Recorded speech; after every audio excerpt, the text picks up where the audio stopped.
आज की इस वीडियो में हम लोग सीखेंगे कि किसी भी नंबर का, किसी भी 2 डिजिट नंबर का कॉलम मेथड के द्वारा स्क्वायर कैसे किया जाता है। ठीक है, इस वीडियो में हम लोग सीखेंगे कि किसी भी 2 डिजिट का नंबर हो, कोई भी 2 डिजिट का नंबर हो, उसका स्क्वायर कॉलम मेथड के द्वारा कैसे फाइंड किया जा सकता है। ये चीज हम लोग जो है इस वीडियो में सीखेंगे। ठीक है, तो यहाँ पर हमारे पास 2 क्वेश्चन है, एक है 23 का स्क्वायर, दूसरा है 35 का स्क्वायर।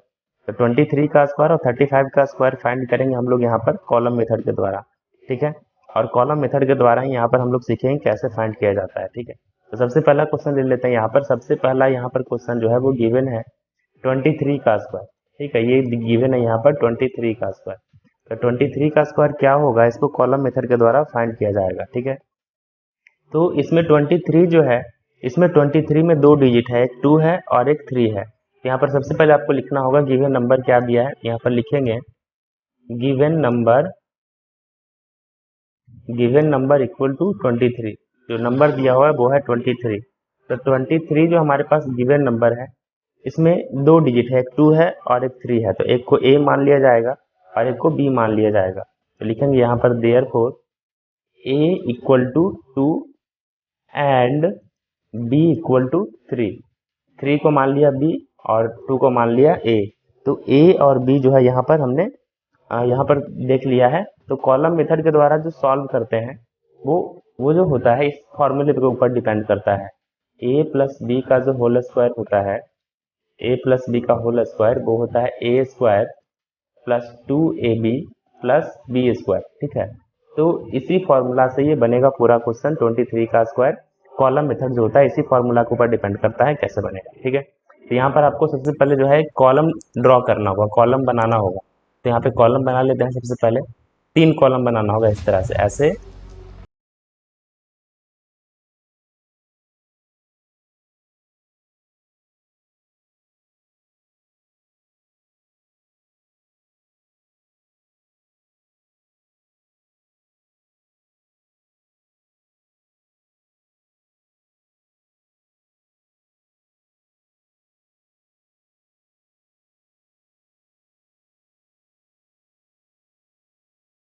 इसमें इसमें लिखा जाएगा कॉलम 1, इसमें लिखेंगे 2, इसमें लिखेंगे 3। 3 कॉलम से जो है यहाँ पर ये सॉल्व होगा।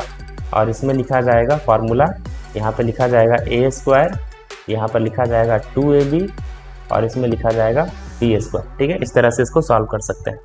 तो क्या होगा कि इसमें जो गिवन है दिया हुआ हमारे पास a और b, वो नंबर यहाँ पर गिवन है, दिया हुआ है। इसमें a का जो वैल्यू है वो दिया हुआ है यहाँ पर 2, a का वैल्यू 2।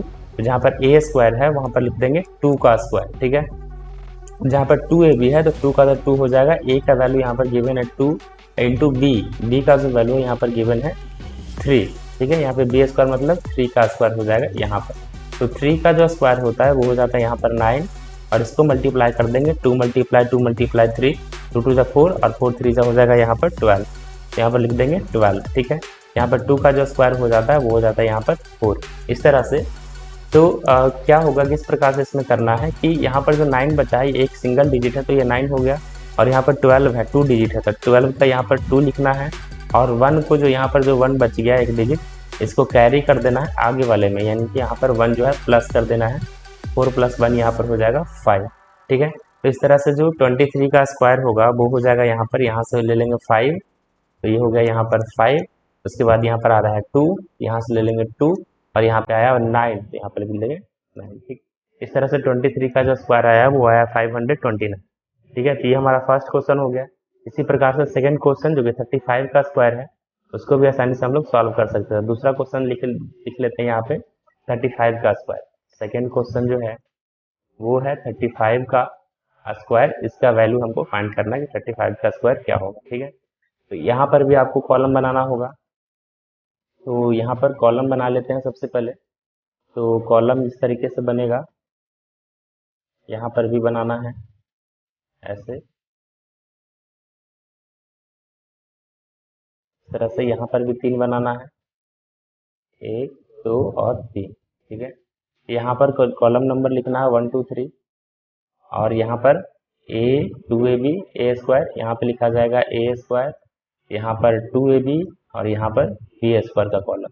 ये कॉलम फर्स्ट, ये सेकंड और ये थर्ड। तो यहाँ पर ए और बी का जो वैल्यू होगा ना, इसमें 35 का स्क्वायर लिखा है, मतलब यहाँ पर हो जाएगा a equal to 3 and b equal to हो जाएगा 5, इस तरह से। तो जहाँ पर a लिखा है वहाँ पर 3 का स्क्वायर कर देंगे, तो a की जगह पे a का वैल्यू यहाँ पर पुट कर देंगे। तो a का वैल्यू 3 है तो यहाँ पर 3 का स्क्वायर हो जाएगा। 2ab है तो 2a का वैल्यू यहाँ पर 3 है और b का वैल्यू यहाँ पर 5 है, और b स्क्वायर मतलब 5 का स्क्वायर हो जाएगा यहाँ पर। इस तरह से 3 का स्क्वायर हो जाता है 9, और 3 टू जा यहाँ पे हो जाएगा 3 टू जा 6 और 6 5 जा 30, ठीक है। इसमें 5 का हो जाएगा 5 5 जा 25। तो 25 में जो है यहाँ पर आपको क्या करना है, इसमें 25 में 5 यहाँ पे रह जाएगा और इसमें से 2 को कैरी करेंगे आगे वाले कॉलम में, मतलब इसमें आ जाएगा 2 प्लस हो जाएगा, ठीक है। तो 30 प्लस 2 हो जाता है 32। 32 में यहाँ पे रखेंगे 2 को और 3 को यहाँ पर आगे कैरी कर देंगे, सेंड कर देंगे, तो यहाँ पर आकर के 3 प्लस हो जाएगा, ठीक है। तो 9 प्लस 3 जो है यहाँ पर हो जाएगा 12 है। तो 12 में यहाँ पे 12 हो जाएगा, यहाँ से 2 हो जाएगा, यहाँ से 5 हो जाएगा। तो 35 का जो स्क्वायर होगा हो जाएगा 1 2, उसमें से ले लेंगे 2 और इसमें से आ जाएगा 5।